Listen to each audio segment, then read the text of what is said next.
Hello दोस्तों, आज की इस वीडियो में हम बात करने वाले हैं कि कैसे आप अपने बाइनेंस अकाउंट पे जो आपकी इन्वेस्टमेंट्स हैं, जो आपके फंड्स हैं, जो आपके पैसे हैं, बेसिकली अपने बाइनेंस अकाउंट से कैसे आप अपने बैंक अकाउंट तक ला सकते हो बिना किसी चिंता के कि कहीं मेरा बैंक अकाउंट फ्रीज ना हो जाए, कहीं कोई प्रॉब्लम में मैं ना फंस जाऊं। तो इन सब चीज़ों की चिंता किए बिना बाइनेंस से बैंक अकाउंट तक अपने फंड्स कैसे ट्रांसफर करने हैं वो आपको आज की इस वीडियो में पता चलने वाला है। लेकिन वीडियो को बिल्कुल भी मिस मत करिए। एक भी पार्ट अगर आपने मिस करा तो बाद में आपको प्रॉब्लम होगी, फिर आप कमेंट में कहोगे कि मेरी तो प्रॉब्लम सॉल्व नहीं हुई, क्या बेकार वीडियो बनाई है। तो वीडियो स्किप बिल्कुल भी मत कीजिए, पूरी देखिए, चाहे तो स्पीड बढ़ा लीजिए आपकी सहूलियत के लिए। तो ये है मेरी बाइनेंस की एप्लीकेशन। अब जो लोग पूछते हैं कि बाइनेंस चल कैसे रही है तुम्हारे पास, क्योंकि बाइनेंस तो बैन हो गई है, तो मैं उन्हें बता दूं कि बाइनेंस की जो ऐप है वो अभी भी वर्किंग है। प्ले स्टोर के ऊपर से ऐप हट गई है और गूगल पे binance.com जो वेबसाइट है वो भी नहीं खुलती है, लेकिन ऐप काम कर रही है। ठीक है, तो ऐप का ही इस्तेमाल करके मैं आपको ये जो फंड्स हैं थोड़े बहुत, इन्हीं को मैं आपको करके दिखाऊंगा ट्रांसफर अपना जो बैंक अकाउंट है उसमें। ठीक है, तो यहाँ पर P2P मैं आपको सजेस्ट नहीं करूंगा, क्योंकि ये शिकायत आई है कि P2P करने से बैंक अकाउंट लोगों के फ्रीज हुए हैं। तो यहाँ पर आप P2P ना करें तो वो ज़्यादा बेहतर रहेगा। आपको क्या करना है, सीधा ही जो अपनी क्रिप्टोज हैं, अपनी क्रिप्टो करेंसी है, उन्हें किसी इंडियन एक्सचेंज पे ले लेना है। बाइनेंस से विड्रॉ करके इंडियन एक्सचेंज पे ले लेना है और वहां जाके सेल कर देना है, क्योंकि वो इंडियन एक्सचेंज FIU यानी कि फाइनेंशियल इंटेलिजेंस यूनिट के साथ जुड़ा हुआ होगा, जो कि इंडिया की संस्था है, गवर्नमेंट की संस्था है, और वहां पर TDS वगैरह भी काटा जाएगा। तो वहां पर काम मतलब फ्रीज होने का या इलीगल होने का या दिक्कत होने का वहां पर टेंशन नहीं होगी। ठीक है, तो ये देखिए मैं आपको दिखा देता हूँ पोर्टफोलियो में। यहाँ पर कुछ इतने सारे जरा से कुछ कितने कितने छोटे छोटे रुपीज़ के मेरे पास पैसों में ये फंड्स जैसे पड़े हुए हैं, और 2-3 क्रिप्टो हैं, ये 100 रुपये की, ये 163 रुपये की, 3-4 रुपये की। तो इन सब का मैं आपको करके दिखाऊंगा कि क्या करना है। ठीक है, सबसे पहले तो आपको यहाँ पर ऊपर आइकन ये जो है इस पर जाना है और यहाँ पर बाइनेंस प्रो पे सेलेक्ट कर लेना है इसको। ठीक है, उसके बाद आपको यहाँ पर वॉलेट्स में जाना है। वॉलेट्स में जाकर आपको यहाँ पर देखने को मिल जाएगा कि स्पॉट में मेरे पास हैं 200 लगभग 89 रुपये, मतलब 279, और फिर फ्यूचर्स में है ये कुछ 7 रुपये। तो मैं इन्हें भी स्पॉट में ही डाल देता हूँ। मुझे सिंपली क्या करना है, यहाँ पर इसी के ऊपर सिंपली क्लिक कर देना है और उसके बाद यहाँ पर ट्रांसफर का एक ऑप्शन देखने को मिल जाएगा, इस पर क्लिक करना है और उसके बाद इसको फ्रॉम फ्यूचर्स टू स्पॉट ऐसे करके मैक्स करके कन्वर्ट ट्रांसफर पे कर देना है। तो ये सक्सेसफुली कन्वर्ट हो गया। अब अगर मैं वॉलेट में जाऊं, बेसिकली अगर ओवरव्यू वाले इसमें जाऊं, तो मेरे यहां से अगर मैं रिफ्रेश करूं तो आप देख सकते हैं फ्यूचर्स से हटके ये स्पॉट में आ गए हैं पूरे। ठीक है, अब मेरे पास काफ़ी सारी और क्रिप्टो करेंसीज हैं टुकड़ों में, छोटी छोटी। तो उनका मुझे क्या करना है, यहाँ पर स्पॉट है, इसी पे क्लिक कर देना है और यहाँ पर लिख के आ रहा है convert low value asset to BNB। इस पर क्लिक करके मैं सेलेक्ट ऑल कर दूंगा और फिर कन्वर्ट पे सिंपली क्लिक कर दूंगा, कन्फर्म। ठीक है, तो अब क्या हो गया कि मेरी जो सारी की सारी जो छोटे मोटे फंड्स हैं वो सारे मिलके BNB बन चुके हैं। अब देखिए मैं होम पे जाऊं और यहां पर क्लिक करूं, वापस अपने बाइनेंस लाइट पे आ जाऊं, तो यहां पर आपको पोर्टफोलियो में दिख जाएगा कि बाकी सारी क्रिप्टो साफ हो चुकी हैं, सिर्फ BNB बची है मेरे पास। ठीक है, अब मैं क्या करूंगा, इस क्रिप्टो को ट्रांसफर करूंगा इंडियन ऐप में। हम इंडियन ऐप के नाम पे CoinDCX का इस्तेमाल करने वाले हैं, कोई स्पॉन्सर वगैरह ऐसा कुछ नहीं है, मैं CoinDCX इस्तेमाल करता हूं इसीलिए बता रहा हूं। ठीक है, तो आपको वहां पर, क्योंकि CoinDCX में डिपॉजिट वगैरह काम करते हैं, तो CoinDCX ऐप खोल लेनी है। तो ये यहाँ पर CoinDCX ऐप कुछ इस तरह देखने को मिल जाती है। इसके अंदर मुझे क्या करना है, सिंपली ये प्लस का आइकन है, इस पर क्लिक करना है, क्रिप्टो वाले पे आ जाना है और डिपॉजिट के ही ऑप्शन है, इस पर क्लिक कर देना है। तो मैं यहाँ पर जाकर देख सकता हूँ, यहाँ पर मुझे देखने को मिल जाएगी BNB। ठीक है, बाइनेंस कॉइन, यहाँ पर BEP20 की जो चेन है वो काम कर रही है। बाकी ये दोनों अवेलेबल लिख के आ रही है, लेकिन BEP20 काम कर रही है। तो मैं इसको सबमिट करके यहाँ पर श्योर हो गया मैं कि BNB काम कर रही है। फिर मैं बाइनेंस में आ जाता हूँ। अब बाइनेंस में मेरे को यहाँ पर देखने को मिल रही है BNB है, मैं इसे विड्रॉ करूँगा। यहाँ पर सिंपली क्लिक करके आप चाहें तो इसे कन्वर्ट भी कर सकते हैं, अगर किसी दूसरी क्रिप्टो की फॉर्म में चाहते हैं ना आप इसे लेना, तो यहाँ पर कन्वर्ट का एक ऑप्शन होता है, इस पर क्लिक करके आप BNB को किसी भी दूसरी क्रिप्टो में कन्वर्ट कर सकते हैं। ठीक है, यहाँ क्लिक करके कोई सी भी आप जिस वो क्रिप्टो चाहें उसमें कन्वर्ट कर सकते हैं, लेकिन ध्यान रखना कि जो आपका CoinDCX हो उसके अंदर वो क्रिप्टो डिपॉजिट करने के लिए ऑप्शन होना चाहिए।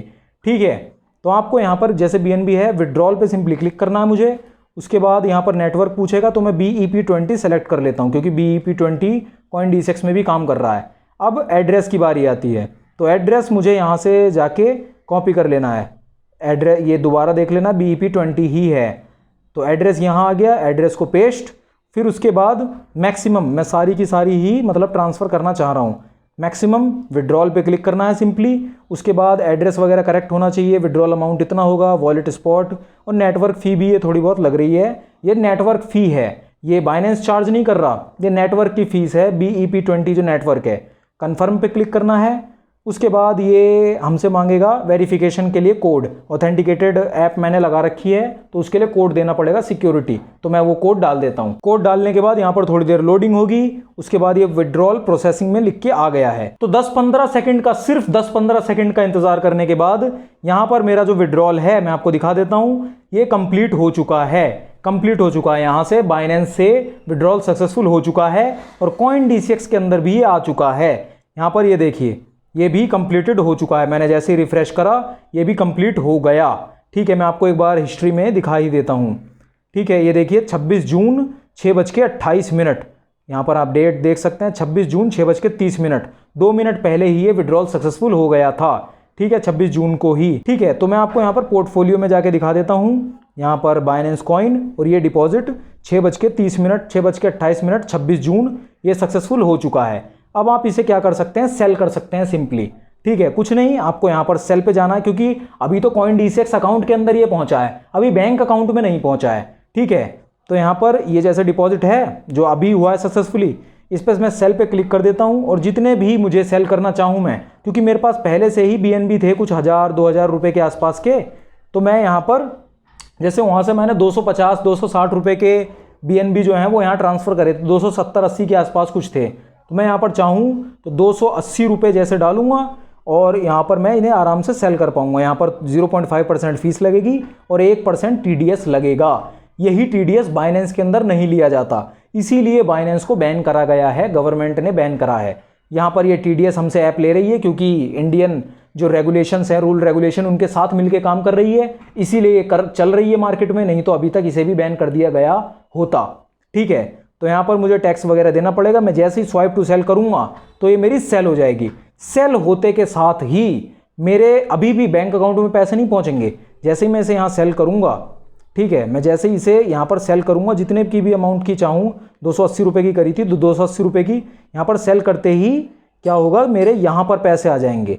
ये जो फंड्स है ना, इसके अंदर पैसे आ जाएंगे। अभी यहाँ पर 9496 रुपये दिखाई दे रहे हैं, वही 280 रुपये और आ जाएंगे यहाँ पर। मैं इस पर क्लिक करके यहाँ पर विड्रॉल कर सकता हूँ, सिंपली विड्रॉल पे क्लिक करके। और जैसे ही यहाँ पर मैंने विड्रॉल वगैरह के ऊपर ऑलरेडी वीडियोस वगैरह बना रखी हैं, मैं यहाँ पर जितने चाहूँ, जैसे 280 रुपये के ही, तो मैं यहाँ पर जैसे ही कन्फर्म विड्रॉल करूँगा, मेरे बैंक जो मेरा फ़ोन नंबर है जिसके ऊपर मैंने OTP दे रखा है, उसके ऊपर OTP आएगा, ऑटोमेटिकली फिल हो जाएगा। 3 सेकंड के अंदर मेरे बैंक अकाउंट के अंदर मुझे पैसे दिखने लगेंगे। ठीक है, प्रोसेस आप समझ गए कि क्या हुआ। ठीक है, मेरे पास बाइनेंस के अंदर थे फंड्स, बाइनेंस के अंदर मेरे पास फंड्स थे। मैंने क्या करा, जो अपनी क्रिप्टोज वगैरह थी उन्हें कन्वर्ट वगैरह कर लिया, कन्वर्ट का ऑप्शन होता है, और ट्रांसफ़र कर लिया जो फ्यूचर्स वगैरह से यहाँ पे। तो बाइनेंस में जो मेरे फंड्स थे उन सारे फंड्स को मैंने CoinDCX में डिपॉजिट करा, ये प्लस का आइकन और ये क्रिप्टो, डिपॉजिट कर लिया क्रिप्टो को, और वो क्रिप्टो को जाके पोर्टफोलियो में जाके उस क्रिप्टो को मैंने सेल कर दिया। यहाँ पर क्लिक करके सेल, यहाँ पर सेल कर दिया जितने की भी मुझे करनी थी। सेल करने के बाद मेरे यहाँ पर आ गए, वो जो फंड्स हैं वो यहाँ पर आ गए। फिर यहाँ से मैंने बैंक अकाउंट में अपने फंड्स को रिसीव कर लिया। तो ये पूरा का पूरा प्रोसीजर है, जिसमें कि बिल्कुल बैंक अकाउंट वगैरह फ्रीज होने का खतरा नहीं है और टेंशन वाली बात भी नहीं है, क्योंकि जब आपने सेल करा यहाँ पर क्रिप्टो को तो TDS कटा है और उस TDS के ऊपर आपको टैक्स वगैरह देना है, CA वगैरह हायर करके, वो आपको पता ही है। ठीक है, तो इतना ही था इस वीडियो के अंदर, पूरा का पूरा प्रोसीजर मैंने आपको बता दिया है। अभी भी कोई आपका सवाल है तो ज़रूर आप उसे कमेंट में कर सकते हैं, मैं आपको आपके सवाल का जवाब जल्द से जल्द देने की कोशिश करूंगा। या सवाल के ऊपर अगर ज़रूरी है और काफ़ी लोगों के सवाल हैं तो मैं उसके ऊपर एक डेडिकेटेड वीडियो भी बना दूंगा, जिससे कि और लोगों के भी डाउट क्लियर हो जाएं। बाकी अगर आप क्रिप्टो करेंसी से रिलेटेड 5 बहुत ज़्यादा पूछे जाने वाले सवालों के जवाब चाहते हैं तो आप यहाँ पर क्लिक करके ये वाली वीडियो ज़रूर देख लीजिए। हमारी इस वीडियो को लाइक कर दीजिए, हमारे चैनल को सब्सक्राइब कर लीजिए। मैं मिलता हूँ आपसे इसी वीडियो के अंदर, ये वाली वीडियो।